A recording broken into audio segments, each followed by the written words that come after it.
अस्सलाम वालेकुम नाज़रीन, उम्मीद है आप खैरियत से होंगे। आज जिन तीन इश्यूज़ पर हम बात करेंगे उसमें एक तो ये है कि मौलाना क्यों नहीं माने, अंदरूनी कहानी आपको बताएंगे। और दूसरा इशू, सुप्रीम कोर्ट के डिप्टी रजिस्ट्रार ने 8 जजेस पर एतराज़ उठा दिया है। और तीसरा इशू आज़म नज़ीर तारड़ के हवाले से कि जब कल तमाम तदबीरें नाकाम हो गई तो उसके बाद उन्होंने एक बड़ी धुआंधार तकरीर की, उसमें कोई बड़े अहम पॉइंट रेज़ किए हैं।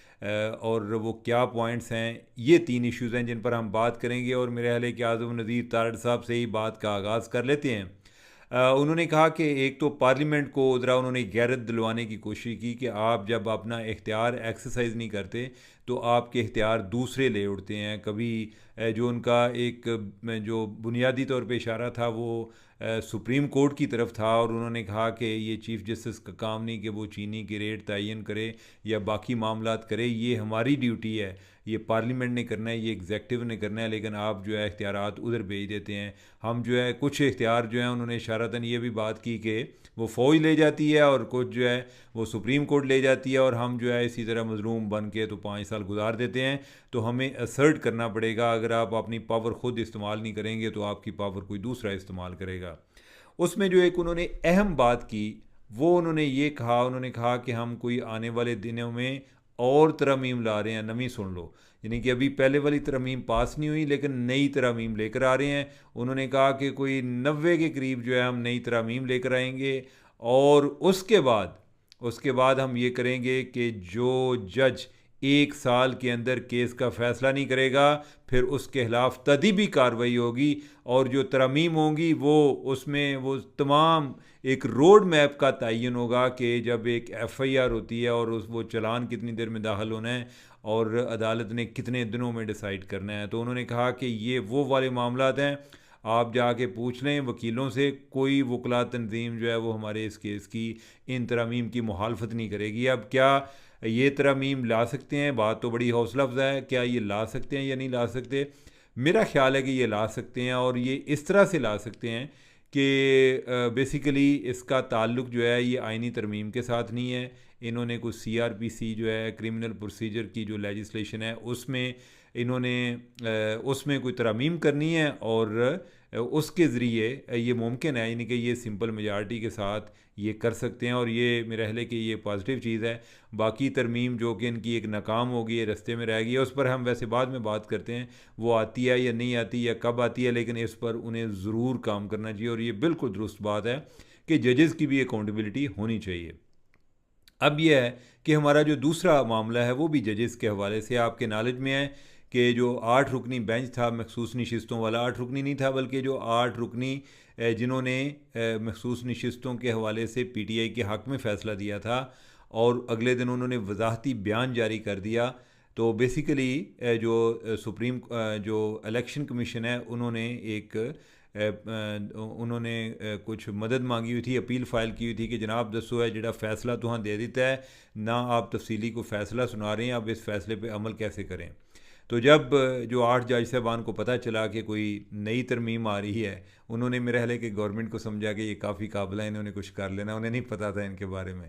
तो खैर उन्होंने उसी दिन जो जुमे वाले दिन उन्होंने एक फ़ैसला, वजाहती फ़ैसला जारी कर दिया, और वो भी अभी ज़ेर बहस है और उस पर भी काफ़ी सवाल आ रहे हैं। लेकिन वो फ़ैसला कैसे जारी किया गया, आमतौर पे ये होता है कि जब कोई फ़ैसला जारी करना होता है तो मुतल्लिका पार्टीज़, जो उस केस में पार्टीज़ होती हैं, उनको बुलाया जाता है, यानी कि एक काज लिस्ट में आता है, वो उनको बुलाया जाता है और फिर जारी किया जाता है। उनको अलर्ट किया जाता है पहले कि जनाब कोई तैयारी पकड़ लो।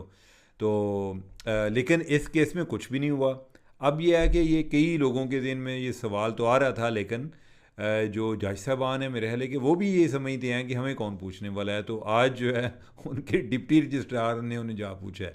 डिप्टी रजिस्ट्रार ने बेसिकली रजिस्ट्रार को कहा है कि भाईजान किमें होया सब कुछ, बेसिकली यानी कि वो आपस में बातें कर रहे हैं, एक दूसरे को भेज रहे हैं, और साथ जो है मीडिया को भी लीक कर दी कि ये कैसे हुआ है। ना तो कोई काज लिस्ट जारी हुई है, ना को मुतल्लिका जो पार्टीज़ हैं इस केस में उनको बताया गया है। तो जज साहबान को क्या ख्याल आया और इन्होंने कैसे ये सब कुछ किया है। तो बेसिकली उन्होंने उस फैसले पर सवाल उठा दिए हैं कि ये फ़ैसला जो है क्या ये काबिल अमल भी है या नहीं है। तो लिहाजा ये एक अजीब सा थिएटर बना हुआ है। हर तरफ कोई बड़ी बड़ी मुज़हका है इस किस्म की बातें होती हैं। कोई एक तरफ जो हमारी पार्लियामेंट है वो जिस अंदाज़ में कोई बिल पास कराने के लिए 2 दिन से बैठी हुई थी, और सारे लोग जो हैं वो टीवी पे बैठे हुए थे। कई लोग कह रहे थे कि मार्शल लॉ लगेगा या नए इलेक्शन होंगे या क्या होगा, लेकिन ना तो वो दोनों काम भी नहीं हुए और जो तरमीम है ना वो भी पास नहीं हुई।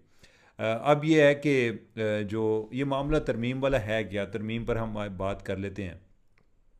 और इस पर 2-3 जो मौक़िफ़ हैं। एक तो आपके नॉलेज में होगा कि कोई पहले कोई 3 हफ़्ते जो हमारे मुफाहमत के जादूगर और जो जिन्होंने PhD की हुई है सियासत में, आसिफ अली ज़रदारी साहब, वो गए मौलाना के पास और पता चला जी कि मौलाना तो माने बैठे हैं।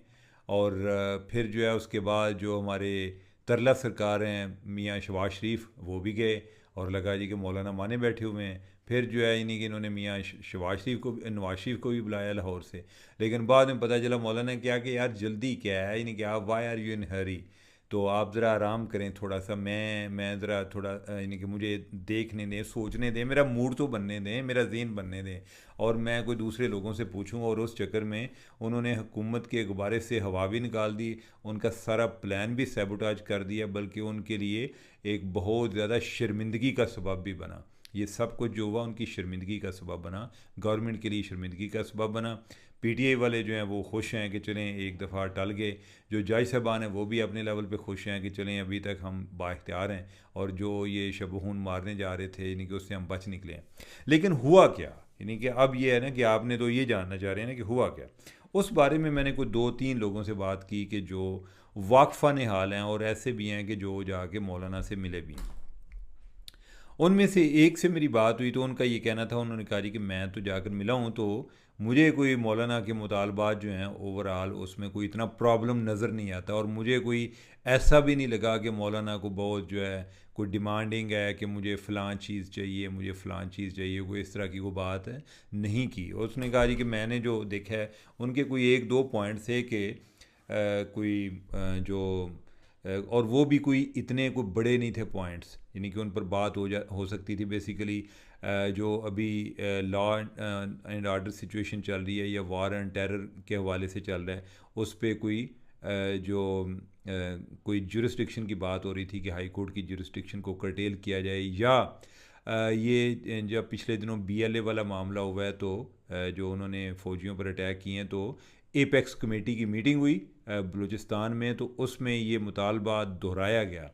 जो मिलिट्री लीडरशिप है उनकी तरफ से उन्होंने कहा कि ये लोग जिस तरह पंजाबियों को मार रहे हैं या बाकी जगहों पे जो फ़ौजियों पर अटैक कर रहे हैं, आप कुछ ऐसे एरिया के जो ट्रबल्ड एरियाज़ हैं आप हमें अलाउ करें कि हम उधर मिलिट्री कोर्ट्स बना सकें और हम उधर इन लोगों का ट्रायल कर सकें। ये बाकी जो अदालतें हैं उनमें इनके मामलात नहीं चल सकते, जजेस जो हैं वो घबराते भी हैं, और ये फैक्ट भी है, यानी कि इसमें कोई ऐसी कोई ढकी छुपी बात नहीं है। जजेस जो हैं यानी कि उनकी फैमिलीज़ हैं, उनको थ्रेट होती हैं। फ़ौजी जो हैं वो खैर उनको भी थ्रेट होती हैं, लेकिन ये है कि वो ज़रा एक ज़्यादा राजदारी रख लेते हैं कि कौन जो है केस प्रिजाइड कर रहा है, कौन लोग हैं उधर मौजूद हैं। तो उन्होंने कहा कि आप हमें कोई दें ताकि उसमें उस इलाके में फिर हाई कोर्ट की जुरिस्डिक्शन ना हो, हमारी जुरिस्डिक्शन हो, हम मिलिट्री कोर्ट चलाएँगे। उस पर कोई इतराज़ था, लेकिन मेरा ख्याल है कि एक्सक्यूज़ मी, ये एतराज़ जो हैं इन जब तक कोई मुतबादल इसका हल नहीं आता तो एतराज़ जो हैं एतराज़ बेमानी है। लेकिन एनीवे ये अभी डिबेट जो है ये एक अलग से थी। तो एक मौलाना को कोई ये एतराज़ था, दूसरा कोई जो उम्र का एतराज़ था कि जो उम्र बढ़ाने का, जो एक सर्विस में एक्सटेंशन देने का, वो भी उस पर भी हुकूमत को भी कोई बहुत ज़्यादा एतराज़ नहीं था, बल्कि उसमें इन्हें फ़ायदा ये था कि अगर सर्विस में एक्सटेंशन हो जाती तो वो सब की सर्विस 3-3 साल बढ़ा देते, और फिर जो है जो पेंशन का बिल है वो भी इनको एक बहुत बड़ा इशू बना हुआ है। अदरवाइज़ इन्होंने सिर्फ आर्मी चीफ़ की एक्सटेंशन के लिए ये काम नहीं करने थे। आर्मी चीफ़ की एक्सटेंशन जो है वो अकेले भी ये कर सकते हैं, और काजी फ़ायद ईसा की एक्सटेंशन की इनको ज़रूरत ही नहीं है, यानी कि वो वैसे ही अगर उनको रखना भी हो तो वो बाकी जो एक कॉन्स्टिट्यूशनल कोड है वो भी बन सकती है। तो उन्होंने कहा कि कोई इतने बड़े एतराज़ नहीं थे। अब जो है एक और साहब है, उनसे मेरी बात हुई, उन्होंने बताया, उन्होंने कहा जी कि जो एक तो मौलाना का ये कहना है कि मुझे ज़रा कुछ टाइम दें, मैं जो PTI वाले हैं उनको भी कायल कर लूँ, क्योंकि कोशिश ये होनी चाहिए कि जो आइनी तरमीम है उसमें एक जितना एक ब्रॉड बेस कंसेंसस हो सकता है वो हो। तो लेकिन मेरा नहीं ख्याल कि PTI जो है वो इस मामले पर मानेगी, क्योंकि PTI के फ़ैसले जो हैं वो इमरान खान ने करने हैं, और इमरान खान कोई भी ऐसा फ़ैसला नहीं करेगा जिससे गवर्नमेंट को फ़ायदा होगा, अनलेस कि कोई इमरान खान के साथ कोई ऐसी डील हो जाए, तो जो कि मुमकिन नज़र नहीं आती। तो फिर जो है यानी कि वो को मौलाना का मुझे नहीं लगता कि मौलाना के टाइम क्यों लिया है, ये दूसरे सोर्स के हवाले से। अब जो है तीसरा जो है यानी कि उसमें ज़्यादा बातें क्लैरिटी में आ रही हैं। वो ये आ रही हैं जी कि उनका ये ख़्याल है, जो तीसरे सोर्स हैं और वो पॉलिटिकल सोर्स हैं, उनका ख़्याल है जी कि हमारे जो दो लोग इस मामले में ज़्यादा नेगोशिएट कर रहे थे, उसमें एक आज़म नज़ीर तारड़ साहब थे और दूसरे थे मोहसिन नकवी। आज़म नज़ीर तारड़ साहब जो हैं वो बहुत अच्छे वकील हैं, लेकिन कोई ज़रूरी नहीं कि जो एक सियासतदान जो है उनकी रमज़ें भी जानते हों कि इनसे किस ज़ुबान में बात करते हैं, ये मुतालबे किस अंदाज में करते हैं, कितने वाशगाफ अल्फाज में करते हैं। तो एक तो वो जा रहे चले गए, और जो मोहसिन नकवी साहब हैं उनके बारे में यही आता है जी कि वो ना कोई इसी तरह के जो किसी ने पैगाम दे दिया वो आगे उसको उसी तरह बयान भी कर देते हैं विदाउट मिन्सिंग वर्ड्स। शायद वो कुछ ज़्यादा को बिटवीन द लाइन नहीं समझ पाते। आई डोंट नो, यानी कि मुझे नहीं आइडिया, लेकिन ये एक तासर है। अब ये है कि ये मौलाना के पास गए, और ये पुरानी बात है, यानी कि कुछ 2-3 हफ्ते पहले की बात है, और इन्होंने कहा जी कि मौलाना साहब हमने तरमीम करनी है और हमें आपकी एक सरपरस्ती चाहिए कि आप हमें ताउन करें, उसके बगैर तो हो नहीं सकती। तो मौलाना ने कहा कि हाँ कर लेते हैं, कोई मसला नहीं है। अब इन्होंने कोई बातें डिस्कस भी नहीं की, और इन्होंने कहा जी मौलाना मान गया, मौलाना मान गए। अब यह है कि इन्होंने फिर कहा जी कि मैं फिर अपने बुज़ुर्गों को ले आऊँ, क्योंकि जो मोहसिन नकवी है उसके जो बुज़ुर्ग हैं वो तो आसफ ज़रदारी हैं। उन्होंने कहा ले आए। अब जो है मोहसिन नकवी जो है वो ज़रदारी साहब को लेकर के आ जी कि भाई गल पक्की हो गई, आओ जी, ठीक है। तो ज़रदारी साहब भी हुए। अब हालांकि ज़रदारी साहब जो है उनके बारे में आता है जी कि वो बड़े जो है ना खुंग किस्म के आदमी हैं और चीज़ों को जानते हैं, पता नहीं उनको भी मौलाना की रीडिंग उनको रीड नहीं कर पाए। अब जब वो उन्होंने किया तो जो आज़म नज़ीर तारड़ साहब हैं उन्होंने सोचा कि मैं भी अपना साइन लाया हुआ, यानी कि जो उनके जो बॉस हैं एक पार्टी के हवाले से भी, वैसे भी प्राइम मिनिस्टर, तो वो आगे शहबाज शरीफ को ले गए। अच्छा जी, ये भी आगे जनाब कोई गपशप लगा के आगे रहने लगा जी कि मौलाना मान गए, मौलाना मान गए। तो अब ये है कि इन्होंने उनके साथ जो कोई जो ड्राफ्ट था, जो ये कॉन्स्टिट्यूशन अमेंडमेंट लाना चाह रहे थे, वो अभी कोई 2-3 दिन पहले शेयर किए हैं। अब उस पर भी एक इख्तलाफ पाया जाता है। वो कहते हैं जी कि कोई कहता है जी ये ड्राफ्ट है, वो कहते हैं कि नहीं ये वर्किंग पेपर है जिन्होंने हमें इन्होंने थमाया है। उसमें भी काफ़ी चीज़ों पे जो है मौलाना एग्री कर रहे थे, और लेकिन ये लगता है कि जैसे ना इनकी जो मेरी एक दो ऐसे लोगों से बात हुई थी जो कि मुख्तलिफ मुज़ाकराती अमल में शामिल होते हैं, तो वो कहते हैं कि अगर आपने ड्राफ्ट दिया तो आपको उसके बाद कुछ ज़हन में रखना चाहिए कि आपको 4-5 हफ्ते लगेंगे कि आपने कोई डिस्कस करना है। उसमें जब आप जल्दी दिखाते हैं तो एक नर्वसनेस आपके अंदर आती है, तो एक तो आप वैसे ही ब्लैकमेल होना शुरू हो जाते हैं, और दूसरा कोई जिससे आप कोई तावन के मुतकाज़ी हैं तो वो यानी कि ये उसकी मर्ज़ी है कि वो आपको फिर किस तरह से डील करता है। तो इस चीज़ पे आके कोई मामला रुकना शुरू हो गए, और मौलाना जो है मौलाना ये भी चाह रहे थे कि यार मैं जो PTI वाले हैं उनको भी साथ लेकर चल रहा हूँ, तो बेहतर है कि कोई ऐसी चीज़ों पे आ जाएं कि जिधर हम हमारा सब का एक कंसेंसस हो जाए। अब उस सारे अमल में ओवरऑल जो ये सारी एक्सरसाइज है ये अधूरी रह गई है, और उसमें चीज़ें आगे बढ़ नहीं पा रही, और ये मामला रुक गया। अब ये सवाल ये आता है कि क्या ये आइनी तरमीम जो है ये हो पाएगी या नहीं हो पाएगी।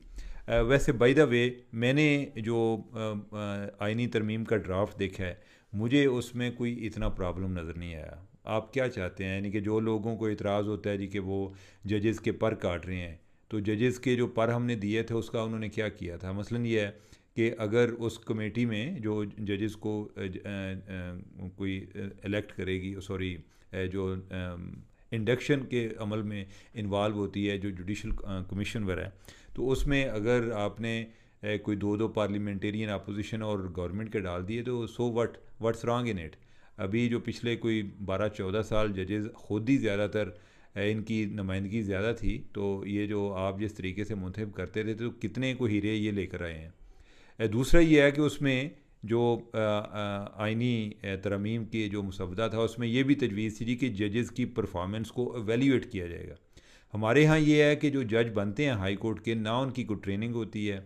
ये वाहिद एक कौम है कि जिनकी कोई ट्रेनिंग नहीं होती, इनको आते लगा देते हैं। बाकी जो हैं वो किसी ट्रेनिंग कोर्स करके आते हैं। तो ना इनकी कोई ट्रेनिंग होती है और ना इनको को बाद में पूछता है, कोई 1 साल गुजारते हैं और वो इनकी कोई वैल्यूएशन होती है जब एडिशनल जज लगाते हैं, और उसके बाद जब कंफर्म होते हैं उसके बाद कोई वैल्यूएशन है सच नहीं होती। फिर ये है कि अगर कोई जानने वाला हो तो आप जो है ऊपर, एक तो आप सीनियरिटी में ऐसे लगते हैं कि आप जो है लायक हैं या नालायक हैं, तो आपने ऊपर जाना ही जाना है। तो उसमें उन्होंने परफॉर्मेंस एवेल्यूएशन का कोई सिस्टम रखा था। तो so what's wrong in it, ये बहुत अच्छी बात है। उनका एक परफॉर्मेंस ऑडिट होना चाहिए, क्यों नहीं होना चाहिए। अब तीसरा जो एक और सवाल आता था वो ये था कि जो जजेस को इनकी मर्ज़ी होगी कि जब जी चाहे जहाँ चाहे ये उनको ट्रांसफ़र कर सकते हैं। जो अभी आइन में लिखा हुआ है, आइन में अभी भी लिखा है कि आप उनको ट्रांसफ़र कर सकते हैं, लेकिन जज की मर्ज़ी चाहिए। अभी ये चीज़ निकाल रहे थे कि मर्ज़ी ख़त्म की जाए, लेकिन उन्होंने निकाला किस तरीके से, वो भी ये था कि जुडिशल कमीशन जो है, जुडिशल कमीशन रिकमेंड करेगा कि फ़लाँ जज जो है इसको ट्रांसफ़र किया जाए। तो भई आप क्या चाहते हैं, कोई किसी एक फ़र्द वाहिद के पास तो नहीं इख्तियार आ रहा। वही जुडिशल कमीशन जो है उसमें जज साहबान भी शामिल होंगे, उसमें मुतलका हाई कोर्ट के चीफ़ जस्टिस और सीनियर मोस्ट जज भी शामिल होंगे, ठीक है। तो उसमें जो अटारनी जनरल भी होंगे, उसमें लॉ मिनिस्टर भी होंगे, या उसमें कोई 2-4 पार्लियामेंटेरियन भी होंगे। तो इसमें तो आप लोगों की कंसेंट उसमें ओवरऑल जो अभी तो चीफ़ जस्टिस के पास भी इख्तियार नहीं है कि वो अपने किसी जज को इधर उधर ट्रांसफ़र कर दे। तो ऐसा करने से इनके गलत क्या है, मुझे तो इस बात की समझ नहीं लग रही कि व्हाट्स रॉन्ग इन इट।